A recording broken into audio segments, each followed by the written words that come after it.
1,00,000 మంది శివభక్తులతో కలిసి మహారుద్రాక్ష పూజలో పాల్గొనండి. వెంటనే కాల్ చేసి మీ పేరును నమోదు చేసుకోండి.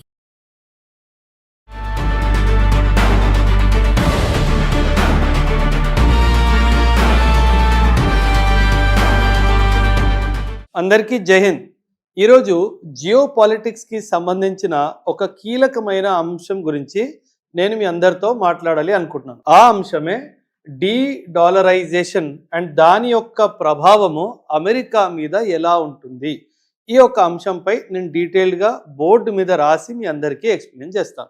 ఎప్పుడైనా గుర్తుపెట్టుకోండి, మనము ఇంటర్నేషనల్ రిలేషన్స్లో ఎప్పుడైతే మనం ఇతర దేశాలతో ఇంటర్నేషనల్ రిలేషన్స్ మెయింటైన్ చేస్తామో ఆ ఇంటర్నేషనల్ రిలేషన్స్లో మనము వాళ్ళతో ట్రేడ్ సంబంధాలు మనం కుదిరించుకుంటాం. ట్రేడ్ సంబంధాలు అంటే ఏంటి? మనము వాళ్ళ నుంచి పర్చేజ్ అయినా చేస్తాము, లేదా వాళ్ళకి మనం ఏదైనా అమ్మడమైనా చేస్తాము. దాన్ని సేల్ అంటారు. మనం ఏదైనా పర్చేస్ చేస్తే దాన్ని మనం ఇంపోర్ట్ అంటాం.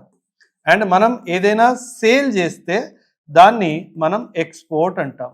సో చాలా బేసిక్గా చెప్పాలంటే మనం ఏదైనా వేరే దేశాలకు అమ్మితే, అది అమెరికా కానివ్వండి, చైనా కానివ్వండి, రష్యా కానివ్వండి, జర్మనీ కానివ్వండి, మనం అమ్మితే అది ఎక్స్పోర్ట్ అవుతుంది. మనం కొనుగోలు చేసుకుంటే అది ఇంపోర్ట్ అవుతుంది. నౌ ఇండియాలో మనం ఏదైనా కొనుక్కోవాలంటే మనం రూపాయలు చెల్లిస్తాం కదా. మనం రూపాయి ఇస్తే మనకి ఏదైనా వస్తువో సర్వీసో అందుబాటు చేస్తారు. కానీ అంతర్రాష్ట్రీయంగా మనము ట్రేడ్ చేయాలి అంటే మనకు డాలర్ కావాల్సి వస్తుంది. ఎందుకు డాలరే అంటే dollar is the international reserve currency, అదేవిధంగా ఇంటర్నేషనల్ ట్రేడ్ కరెన్సీ కూడాను. అంటే మనకి గ్లోబల్ ఎకనామిక్ ఆర్డర్ ఏదైతే ఉందో, గ్లోబల్ ఎకనామిక్ ఆర్డర్, ఈ గ్లోబల్ ఎకనామిక్ ఆర్డర్ ఏదైతే ఉందో ఈ గ్లోబల్ ఎకనామిక్ ఆర్డర్లో భాగంగా సాధారణంగా దేశాలన్నీ వాళ్ళ ట్రేడ్ని డాలర్స్లోనే చెయ్యాలి అని చెప్పి ఒక పాలసీ అనమాట. సో ఇప్పుడు ఇండియా ఏదైనా ఇంపోర్ట్ చేసుకోవాలి అంటే, ఫర్ ఎగ్జాంపుల్ ఇండియా ఫ్రాన్స్ నుంచి రఫేల్ విమానం కొనుక్కుంటుంది అనుకుందాం. ఫ్రాన్స్ నుంచి రఫేల్ విమానం మనం కొనుక్కుంటున్నాము. దీని యొక్క విలువ 100 కోట్ల రూపాయలు అనుకుందాం. 100 కోట్ల రూపాయలు, నాట్ డాలర్స్, రూపాయలు అనమాట. సో మనం ఏం చేస్తాము, ఇంటర్నేషనల్ మార్కెట్లో ఈ రూపాయి చెల్లదు కాబట్టి మనము డాలర్ని కొనుక్కుంటాము. సో మనం పర్చేస్ చేసినప్పుడు మనం డాలర్ని పర్చేస్ చేస్తాము. ఈ రూపాయలు ఇచ్చి మనం డాలర్ తీసుకొని ఈ డాలర్ వచ్చేసి మనం ఫ్రాన్స్కి ఇవ్వడం జరుగుతుంది. సో అప్పుడు ఏం జరుగుతుందంటే అంతర్రాష్ట్రీయంగా డాలర్ యొక్క డిమాండ్ పెరుగుతుంది అన్నమాట. ఎందుకంటే మనలాగా ఎన్నో దేశాలు వాళ్ళు అంతర్రాష్ట్రీయంగా ఏదైనా చేసుకోవాలి అంటే వాళ్ళకి డాలర్ అవసరం ఉంటుంది. కాబట్టి వాళ్ళు డాలర్ని కొనుక్కొని ఆ డాలర్ని ఫ్రాన్స్కి అందిస్తారు. సో ఇప్పుడు ఏం జరుగుతుంది, 100 కోట్ల రూపాయలు విలువైన ఈక్వివలెంట్ అమౌంట్ ఆఫ్ డాలర్ మనం కొనుక్కొని ఫ్రాన్స్కి ఇవ్వడం జరుగుతుంది. కొనుక్కొనైనా ఇవ్వడం జరుగుతుంది, లేదా మన దేశంలో ఉన్న డాలర్స్ కూడా డైరెక్ట్గా ఇవ్వడం జరుగుతుంది. ఎప్పుడైనా సరే ఒక విషయం గుర్తుపెట్టుకోండి, there is something known as exchange rate అన్నమాట. దీన్ని ఫారెక్స్ అని కూడా అంటారు. ఫారిన్ ఎక్స్చేంజ్, దీన్ని ఫారెక్స్ అంటారు. ఫారిన్ ఎక్స్చేంజ్ అంటే ఏంటి? మన రూపాయి ఇంకే దేశానికి చెందిన కరెన్సీతో ఎక్స్చేంజ్ చేసుకునే విధానాన్ని ఫారెక్స్ అంటారు, ఫారిన్ ఎక్స్చేంజ్ అని అంటారు. ఫర్ ఎగ్జాంపుల్ ఈరోజు ఒక డాలర్ విలువ 90 రూపాయలు అనుకుందాం. ఈరోజు డాలర్ విలువ 90 రూపాయలు అనుకుందాం. సో మన దేశానికి ఒక డాలర్ కావాల్సి ఉంది అంటే మనము 90 రూపాయలు చెల్లించాల్సి వస్తుంది. So this is the exchange rate of rupee. కానీ ఇది స్టాటిక్ కాదు, అంటే ఇది స్థిరంగా ఉండదు, ఇది డైనమిక్గా చేంజ్ అవుతూ ఉంటుంది.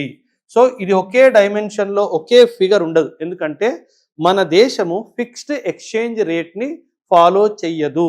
1991లో ఎప్పుడైతే మనం ఎల్పిజి రిఫార్మ్స్ చేసామో, ఈ ఎల్పిజి రిఫార్మ్స్ తర్వాత మనము ఫిక్స్డ్ ఎక్స్చేంజ్ రేట్ని మనము ఫాలో చెయ్యట్లేదు. 1991కి ముందేంటి, మన దేశం ఖచ్చితంగా చెప్పేసేది, ఎవరైతే ఇన్వెస్టర్స్ కానివ్వండి, ట్రేడర్స్ కానివ్వండి, బిజినెస్ మెన్స్ కానివ్వండి, వాళ్ళందరికీ మనం ఖచ్చితంగా చెప్పేసే వాళ్ళం, $1 ఇస్తే $1 కోసము నేను 47 రూపాయలే చెల్లిస్తాను అని చెప్పి ఖచ్చితంగా చెప్పేసేవాళ్ళం. దీన్ని ఫిక్స్డ్ ఎక్స్చేంజ్ రేట్ అంటారు. అంటే ఈ ఫిగర్ ఒక ఎగ్జాంపుల్గా తీసుకున్నాను, అది యాక్చువల్ ఫిగర్ కాదు. కానీ 1991లో మనము ఇలా ఎల్పిజి రిఫార్మ్స్ చేసిన తర్వాత మనం ఫిక్స్డ్ ఎక్స్చేంజ్ రేట్ నుంచి ఫ్లోటింగ్ ఎక్స్చేంజ్ రేట్కి మనము మారడం జరిగింది. ఈ ఫ్లోటింగ్ ఎక్స్చేంజ్ రేట్ అంటే ఏంటో మీ అందరికీ నేర్పిస్తాను, వినండి. ఫిక్స్డ్ ఎక్స్చేంజ్ రేట్లో ప్రభుత్వమే నిర్ధారిస్తుంది $1కి బదులుగా నేను ఎన్ని రూపాయలు ఇస్తాను అన్నది. కానీ ఈ ఫ్లోటింగ్ ఎక్స్చేంజ్ రేట్లో మాత్రము ప్రభుత్వం కాదు, మార్కెటే డిమాండ్ డిసైడ్ చేస్తుంది. ఎలాగో చెప్తాను, వినండి. చాలా ఇంపార్టెంట్. ఎందుకంటే ఈ కాన్సెప్ట్ అర్థమవుతేనే మనం డీడాలరైజేషన్ చేస్తున్నామంటే అసలు ఏం చేస్తున్నాము అన్న విషయం మీ అందరికీ చాలా స్పష్టంగా అర్థమవుతుంది. సో ఈ ఫ్లోటింగ్ ఎక్స్చేంజ్ రేట్లో ఇప్పుడు ఏం జరుగుతుందంటే market will determine the exchange rate. Market will determine the exchange rate. ఇది ఎకనామిక్స్లో కూడా ఒక చాలా ఇంపార్టెంట్ చాప్టర్ అనమాట. మీరు యూపీఎస్సి కానివ్వండి, ఏపీపీఎస్సి కానివ్వండి, టీజీపీఎస్సి కానివ్వండి, ఎస్ఎస్సి సీజీఎల్ కానివ్వండి, బ్యాంక్ ఎగ్జామ్ కానివ్వండి, ఇలా ఎన్నో ఎగ్జామ్స్కి మీరు ప్రిపేర్ అవుతున్నప్పుడు ఇలాంటి కాన్సెప్ట్స్ని మీకు ఇంటర్వ్యూలో అడుగుతారు, మెయిన్స్లో అడుగుతారు, ప్రిలిమ్స్లో కూడా అడుగుతారు. సో ఈ market will decide the exchange rate అంటే ఏంటి? సాధారణంగా ఎప్పుడైనా సరే ఒక ప్రోడక్ట్ తీసుకుందాం. సరే, మనం గోల్డ్ గురించి మాట్లాడు. గోల్డ్ ఒక అంచనా ప్రకారము విశ్వవ్యాప్తంగా ఒక రోజులో 10 కేజీలు వరకు లభిస్తుంది అనుకుందాం, for sale across the globe. And దీని యొక్క డిమాండ్ కూడా ఒక 10 కేజీలు అన్ని కంట్రీలు కలిపి రోజుకి 10 కేజీల గోల్డ్ని డిమాండ్ చేస్తున్నారు అనుకుందాం. అండ్ అప్పుడు గోల్డ్ యొక్క ధర, ప్రైస్ ఏదైతే ఉందో 1,50,000 ఉంది అని అనుకో. కానీ సడన్గా యుద్ధం జరిగింది. ఆ యుద్ధం జరిగినప్పుడు ఏం జరిగింది? ఆ యుద్ధం జరిగినప్పుడు గోల్డ్ యొక్క సప్లై పడిపోయి 8 కేజీలు అయిపోయింది అండ్ డిమాండ్ మాత్రం 10 కేజీలే ఉంది. అప్పుడు ఏం జరుగుతుంది? డిమాండ్ కాన్స్టెంట్గానే ఉంది, డిమాండ్ పెరగలేదు, కానీ సప్లై పడిపోయింది. అప్పుడు ఏం జరుగుతుంది? ప్రైస్ ఆఫ్ ది గోల్డ్ పెరిగిపోతుంది. దీన్ని మనము market forces are determining the price of gold అంటాం. ఈ గోల్డ్ ప్లేస్లో ఈ గోల్డ్ తీసేసి మనం డాలర్ తీసుకొద్దాం. అంతర్రాష్ట్రీయంగా మార్కెట్లో ఈ డాలర్ వచ్చేసి ఒక $1 ట్రిలియన్ అవైలబుల్ ఉంది అనుకుందాం. ఈ $1 ట్రిలియన్ అవైలబుల్గా ఉన్నప్పుడు డాలర్ యొక్క డిమాండ్ కూడా 1 ట్రిలియన్ ఉంది అని అనుకుందాం. అండ్ దాని యొక్క ప్రైస్ ₹90 ఉంది అని అనుకుందాం. సడన్గా మార్కెట్లో డాలర్ యొక్క సప్లై తగ్గిపోయింది. 1 ట్రిలియన్ నుంచి ఇది 800 బిలియన్కి వచ్చింది అని అనుకుందాం. ఇది 800 బిలియన్కి వచ్చింది అంటే అండ్ డిమాండ్ 1 ట్రిలియనే ఉంది అంటే అప్పుడు డాలర్ యొక్క ప్రైస్ ఏమవుతుంది? పెరిగిపోతుంది. ముందు నేను 90 రూపాయలు ఇస్తే మీరు $1 ఇచ్చేవారు, కానీ ఇప్పుడు బహుశా నేను 100 రూపాయలు కానీ లేదా 110 రూపీస్ కానీ ఇవ్వాల్సి వస్తుంది. అంటే ఇక్కడ ఏంటి? ప్రభుత్వం డాలర్ యొక్క రేటుని ఫిక్స్ చెయ్యట్లేదు, మార్కెట్ మీద వదిలేసింది. అంటే the forces of demand and supply are determining the price of dollar in the international market. ఇప్పుడు డీడాలరైజేషన్ అంటే ఏంటో చెప్తాను, వినండి.